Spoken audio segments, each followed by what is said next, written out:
quelle devrait être votre attitude si vous êtes accusé, attaqué, on ment à votre sujet et vous dites mais que dois-je faire? Où est la bénédiction sur ma vie? Alors dans le prochain épisode, on va découvrir quelle devrait être notre attitude pour que cette bénédiction commence à agir puissamment dans votre vie.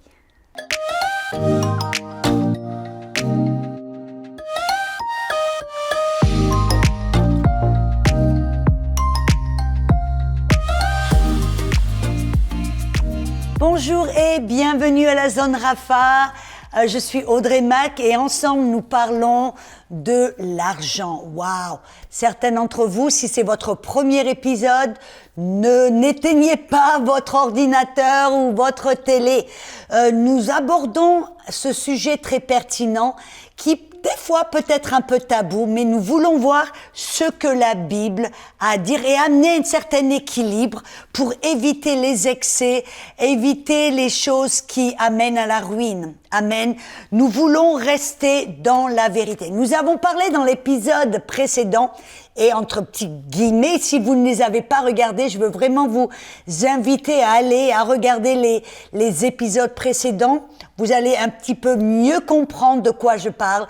Aujourd'hui, je vais continuer à parler de la bénédiction. Nous avons parlé que la bénédiction, c'était une alliance, c'était ce que Dieu avait déposé sur Adam tout au début, qui lui permettrait de se multiplier, de remplir la terre, d'assujettir, de dominer. Et on a vu, c'est ce que l'homme avait perdu, bien sûr, à cause du péché. Et nous avons vu que alors Dieu a eu à cœur de refaire une alliance avec l'homme. Il a trouvé Abraham. Et Abraham était un homme sur qui il a déposé la bénédiction. Et on a vu que la bénédiction, c'est ce qui a permis à Abraham de recevoir les bénédictions. Et quelles étaient ces bénédictions? Il a été enrichi. Il a eu ses troupeaux ont multiplié. Il a reçu plein. Il a eu des serviteurs qui ont multiplié. Il a eu de l'influence, de la richesse, de l'autorité. Il a gagné des batailles. Bref, on voyait que la vie d'Abraham était bénie avec IE, béni. Pourquoi? Parce que la bénédiction de Dieu était sur sa vie. Amen. On sait que Abraham est un homme qui aimait Dieu, qui servait Dieu, et Dieu pouvait vraiment déposer cette bénédiction sur lui au travers de cette alliance. Et bonne nouvelle, cette alliance est en Jésus-Christ sur nous. La bénédiction d'Abraham est maintenant sur nous en Jésus-Christ. Si vous êtes né de nouveau, vous êtes un enfant de Dieu, alors maintenant, la malédiction ne devrait plus faire partie de votre vie. Vous en êtes libéré, mais la bénédiction est maintenant sur vous parce que nous sommes indirectement des enfants d'Abraham. Et c'est exactement ce qui s'est passé. Vous avez remarqué, Abraham a eu un enfant, Isaac, et quand Abraham est mort, que s'est-il passé avec cette bénédiction? Où est-elle allée? Cette bénédiction a été transférée sur Isaac. Et qu'est-ce que cette bénédiction maintenant sur Isaac, cette alliance entre l'homme et Dieu, cette bénédiction, qu'a-t-elle produit? On voit par exemple, dans Genèse 26, regardez dans le verset 1, il est dit qu'il y a eu une famine dans le pays, outre la première famine qui eut lieu du temps d'Abraham. Mais Isaac alla vers Abimelech, roi des Philistins, à Guérar. L'Éternel lui apparut et lui dit, ne descends pas en Égypte, demeure dans ce pays-ci, je serai avec toi et je te bénirai. Et si on lit un petit peu plus, on découvre dans le verset 12 que Isaac sema dans ce pays et il recueillit cette année le centuple, car l'Éternel le bénit. En temps de famine, Qu'est-ce que ça veut dire pour toi et pour moi? Peut-être on est en plein temps de pénurie, où tout le monde perd son boulot, où le marché dégringole, presque toute l'économie est en complète, c'est un désastre. Et on serait tenté de dire, qu'est-ce que je dois faire, à paniquer? Mais alors, faisons comme Isaac. Si on sait que la bénédiction qui était sur Abraham, et elle était sur Isaac, cette bénédiction est passée sur Jésus. Et en Jésus, vous avez cette même bénédiction, même en temps de famine. Et comme Isaac, vous pouvez croire qu'en temps de famine et de pénurie, Dieu peut vous multiplier au centuple. Alléluia! Quelle belle nouvelle! Alléluia! Et vous savez, c'est intéressant, parce que Isaac, même en temps de famille, était tellement béni que le peuple aux alentours était jaloux. Il a attiré la jalousie parce que tout ce qu'il touchait était béni. Il trouvait des sources après des sources après des sources. Et on voit que, vous savez, il y a quelque chose d'intéressant là.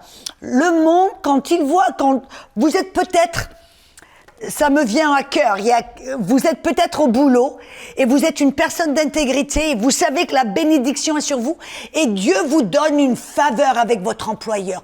Tout ce que vous touchez est béni. Vous recevez promotion après promotion, vous êtes béni. Et qu'est-ce que ça fait? Ça attire la jalousie des personnes autour. Et vous savez, des fois dans le milieu des affaires, dans des entreprises, il y a des fois des petits trucs qui se font, des jalousies où les gens essayaient de vous tendre des pièges pour vous faire tomber, pour vous exposer, pour vous faire perdre votre boulot. Il y a quelqu'un, par l'esprit, je déclare que vous êtes dans cette situation où vous avez été une personne d'intégrité. Vous avez prospéré, Dieu vous a béni, Dieu vous a donné la faveur avec votre employeur. Il vous donne des promotions, il y a une telle faveur, mais ça a attiré la jalousie des personnes autour de vous. De même qu'il y a des personnes qui ont essayé de faire quelque chose pour vous faire tomber, pour faire croire à votre employeur que vous avez volé, que vous avez fait ceci, que vous avez fait cela, pour essayer de vous faire licencier.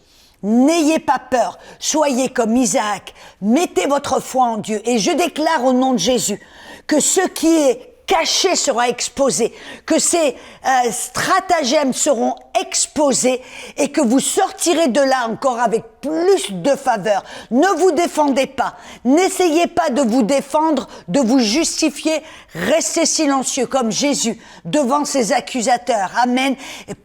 Mais sachez que parce que la bénédiction de Dieu est sur toi, Dieu lui-même va te défendre. Dieu lui-même va confondre ses accusateurs. Dieu lui-même va te couvrir de faveur, va te justifier et va te défendre aux yeux de ton employeur. Ça, c'est pour quelqu'un, pour une ou plusieurs personnes, par l'esprit, je sais. Mais soyez dans le repos. Amen. Alléluia. Et c'est ce qui s'est passé avec Isaac. Partout où il allait, il trouvait des sources d'eau et les gens autour étaient tellement jaloux, ou alors ils essayaient d'enterrer les sources, ou alors ils se battaient pour prendre les sources. Et qu'est-ce que Isaac faisait? Vous voyez, tout comme Abraham, la même mentalité. Il n'était pas dans l'insécurité en se disant « Oh ben, il bouche mes sources, qu'est-ce qui va se faire? La panique ?» Non. Il savait que la bénédiction était sur lui, alors qu'est-ce qu'il faisait? Bon, tu veux la source? Prends la source, vas-y. Ils sont retournés, allaient dans un autre endroit et pof, voilà une autre source. Dieu bénissait tout ce qu'il entreprenait. C'est ce que produit la bénédiction. Alléluia. Et on voit que cette bénédiction qui était sur la vie d'Isaac, qui a fait en sorte qu'il était tellement béni que les peuples autour de lui étaient jaloux. Cette bénédiction, qu'est-ce qui s'est passé quand Isaac est mort? Quand il est allé au ciel, où est allée cette bénédiction? Elle est allée sur Jacob. Et je sais, certains d'entre vous disent, oui, mais Jacob, il a volé la bénédiction. Arrêtons un petit peu et regardons les choses. Qu'est-ce qui s'est passé? Pourquoi? D'abord, ce n'est pas lui qui a volé la bénédiction, c'est sa maman, Rebecca. Pourquoi? Elle a convaincu Jacob de se déguiser, de mettre les vêtements de son frère, de mettre une peau de bête sur son bras pour faire croire qu'il était poilu, pour mettre le parfum de son frère, pour aller près de Jacob, de Isaac, pour recevoir la bénédiction. Vous voyez, il savait que la bénédiction était tellement précieuse, que tout dépendait de la bénédiction. L'influence, la prospérité, les richesses, le bien-être, tout dépendait de cette bénédiction. Alors, Rebecca, rappelez-vous, quand elle était enceinte, Dieu lui a parlé. Et Dieu lui a dit, le plus jeune va être maître du plus vieux. Et le plus vieux va servir le plus jeune. Elle a eu une révélation, elle a eu une parole. Et pourquoi a-t-elle eu cette parole? Voyez, Dieu connaît le passé, le présent et le futur. Dieu savait que Ésaü serait un homme qui n'avait pas d'honneur, un homme qui ne respecterait pas la bénédiction, un homme... Comment savons-nous cela? Rappelez-vous quand il a eu faim, qu'il est rentré à la maison, il était fatigué, il a eu faim, et Jacob avait préparé un pot de soupe et de potage, et Ésaü, qu'est-ce qu'il a dit? Il a dit, si tu me fais un bol de soupe, ben voilà, tu pourras avoir le bien du premier, ou le titre de premier-né. Vous voyez, quand vous avez le titre de premier-né, vous recevez double des autres frères et sœurs, des autres frères, je devrais dire. Et qu'est-ce que Ésaü? On voit qu'il avait aucun honneur pour son titre de premier-né. Il l'a dédaigné parce qu'il l'a vendu pour un bol de soupe. Ça nous montre son cœur, ça nous montre quel genre de personne il était.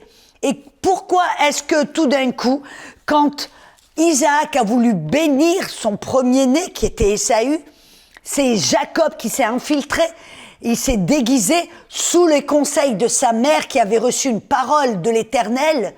Amen. Parce que Dieu, voyez, connaissait le cœur de Ésaü et Dieu savait que la bénédiction ne pouvait pas et ne devrait pas tomber sur Ésaü. Parce que c'était un homme sans honneur, sans respect, sans amour pour Dieu et pour la bénédiction qui était un tel trésor. Et c'est la bénédiction est venue sur Jacob.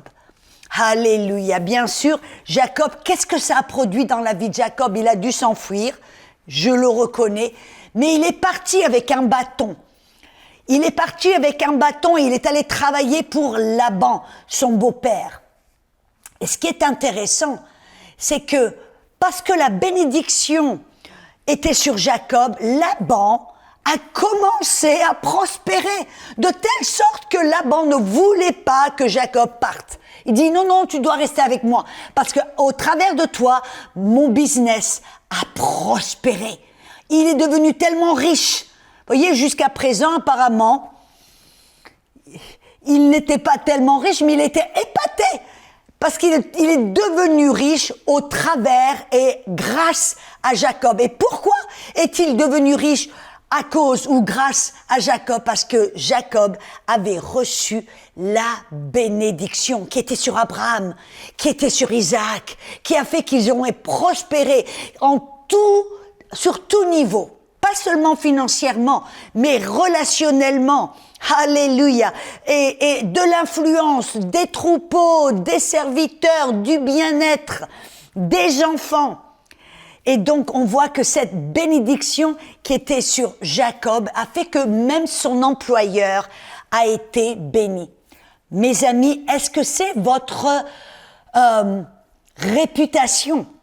Êtes-vous une personne qui connaît la bénédiction, qui honore Dieu, comme Jacob a honoré Dieu de telle sorte qu'il était prêt à écouter sa mère et à se déguiser, à se faire passer pour son frère, parce qu'il honorait tellement la bénédiction, il la voulait?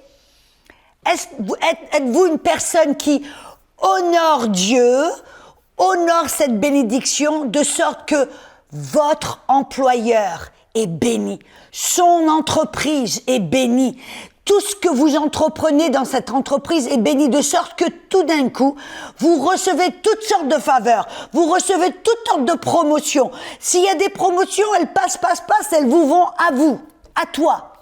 Est-ce que c'est ta réputation ou est-ce que peut-être tu es une personne qui est toujours en retard, qui est la première personne à partir, qui se plaint tout le temps, qui fait les choses à moitié, qui manque d'intégrité, qui manque... Si c'est ta réputation, tu n'honores pas Dieu, et cependant, tu n'honores pas la bénédiction, parce que la bénédiction te fait rentrer dans la confiance. La bénédiction te fait en sorte que ce qui se passe autour de toi n'est pas un problème. Tu es dans la paix, tu es comme Abraham, tu ne te soucies pas, tu es dans là en disant, peu importe si ce qui se passe autour de moi, je suis béni, donc j'ai la faveur, j'ai les promotions, j'ai la bénédiction, j'ai les... Bref, vous comprenez ce que je veux dire. Et je veux vraiment, vraiment t'encourager à être comme Abraham, une personne. Et vous savez ce qui s'est passé? Être une personne d'intégrité. Et quand vous comprenez la bénédiction, qu'est-ce que ça fait? Vous devenez une personne qui est dans la paix, dans l'intégrité, comme Abraham, et une personne généreuse.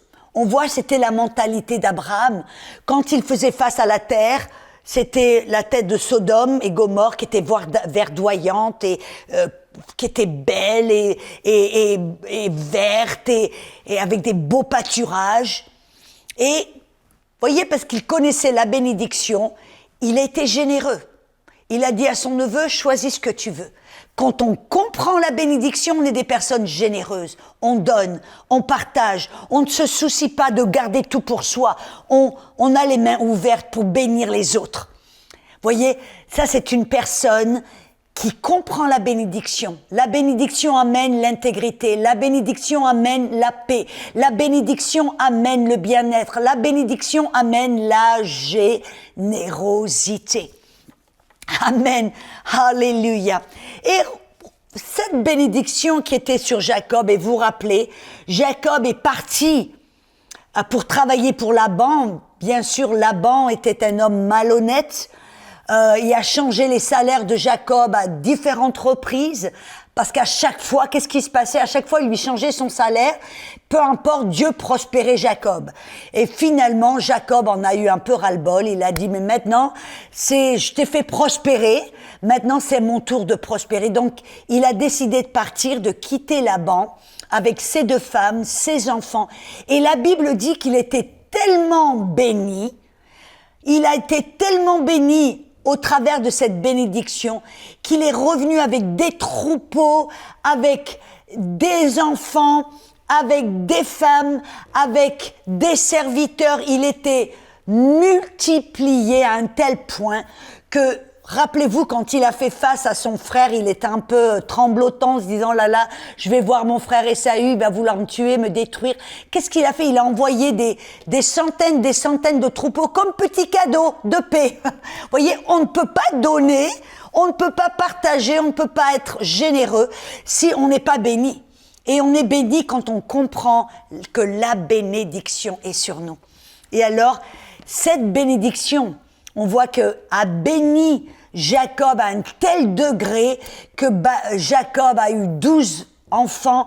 Des peuples sont venus de lui. Gloire à tout le peuple d'Israël est venu de la souche de Jacob. Alléluia. Un peuple béni. Et financièrement, il était tellement béni que alléluia, il est devenu un peuple puissant. Mais quand Jacob est mort, sur qui a reçu la bénédiction? Bien sûr, il avait 12 enfants et il avait imposé les mains sur chacun de ses enfants.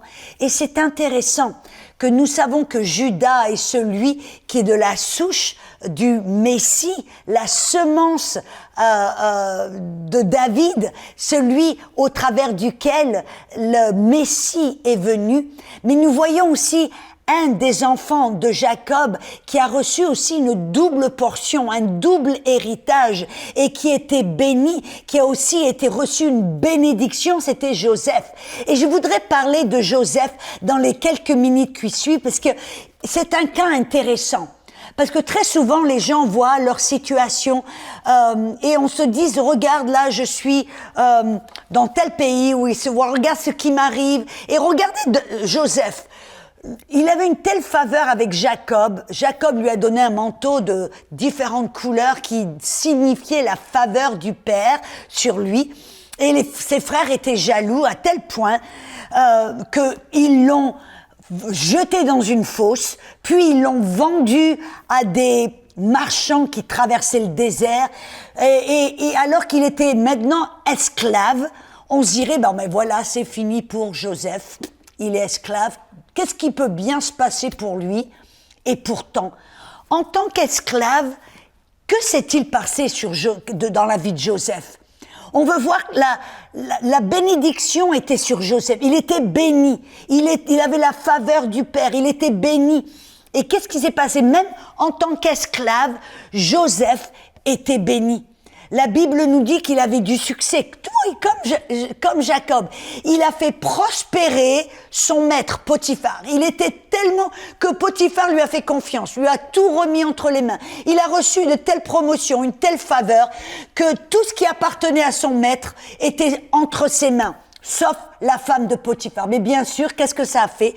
Voyez, quand vous êtes béni, les gens sont jaloux. Et la femme de Potiphar, elle voulait lui mettre la main dessus.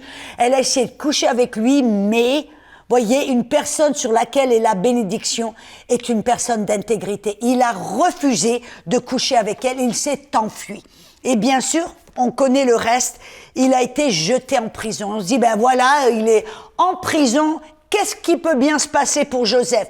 Et pourtant, en tant que prisonnier, maintenant esclave et prisonnier au fin fond d'un donjon, qu'est-ce qui s'est passé avec Joseph? Il a été promu, il a été élevé. Il est devenu maintenant intendant dans la prison.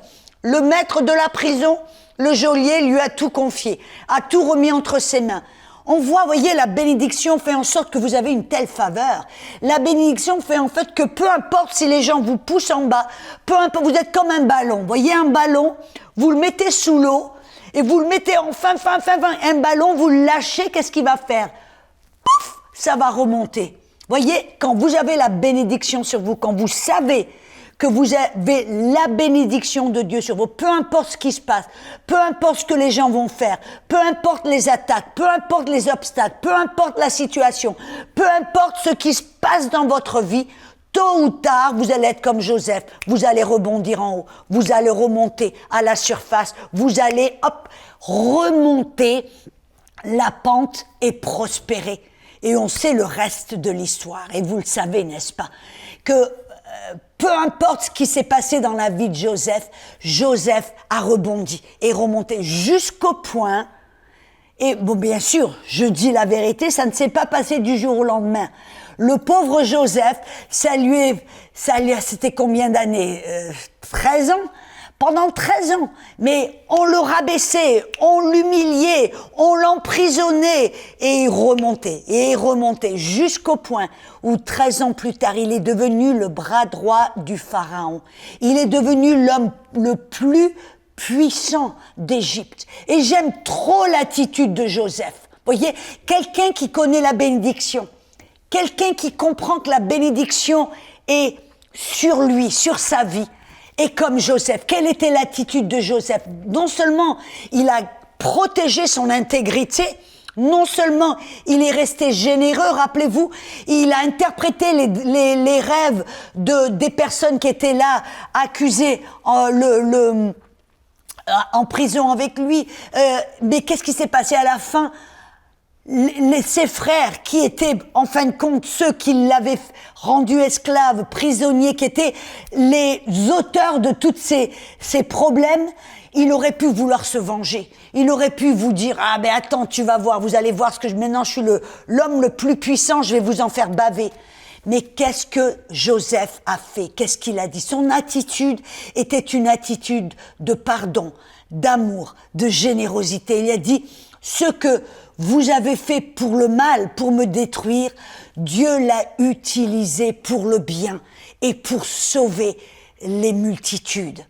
Voyez, quand vous comprenez que la bénédiction d'Abraham, la bénédiction qui était sur Jacob, Isaac, sur Joseph, amen, sur Jésus, elle est sur vous. Ce qui se passe autour de vous, ce que les gens vous font, ne vont pas vous affecter. Vous gardez un cœur d'intégrité, vous gardez un cœur d'amour, vous pardonnez et vous savez que peu importe ce que le diable a fait pour vous détruire, pour vous faire tomber, échouer, vous accuser, peu importe, Dieu va le prendre et le tourner pour votre bien et le bien des autres. Quand vous comprenez cela, ça change tout. Votre attitude, votre cœur, votre perception des choses et votre réaction face aux défis et aux attaques et aux pièges que certains veulent vous tendre. Je veux vraiment prier pour vous. Certains d'entre vous, vous avez été comme Joseph, comme l'objet d'attaque, de maldisance. Je ne sais pas si c'est un mot en français. Mais bref, des personnes qui vous ont accusé injustement, des personnes qui vous ont fait du mal parce qu'ils étaient jaloux de vous voir être bénis et aimés. Et je veux vous encourager, pardonnez. Pardonnez ces personnes, gardez un cœur de pardon, d'amour, bénissez ces personnes, c'est ce que Jésus nous a dit de faire, parce que vous savez que la bénédiction continuera à œuvrer sur votre vie. Dieu, au travers de cette bénédiction qui est sur vous, au travers de Jésus, va pouvoir vous bénir. Tourner les choses, changer les situations, vous refaire rebondir encore plus haut, jusqu'à ce que vous deveniez peut-être le chef d'entreprise, peu importe, que la situation tourne pour votre bien et le bien de votre famille et des autres. Je prie pour votre cœur, pour que vous puissiez choisir de pardonner. Vous savez à qui je parle et vous savez de quoi je parle. Pardonnez ces personnes. Demandez au Seigneur de les bénir. Et je prie au nom de Jésus que la bénédiction sur vos vies va commencer à tourner, à changer les situations. Mais si vous refusez de pardonner, vous liez les mains de Dieu et la bénédiction va être neutralisée sur votre vie. Alléluia. Alors, pardonnez et permettez que la bénédiction commence à changer la situation et à travailler pour vous, en vous et autour de vous. Je vous aime, je vous bénis et on se retrouve bientôt pour un nouvel épisode de la Zone Rapha. À bientôt.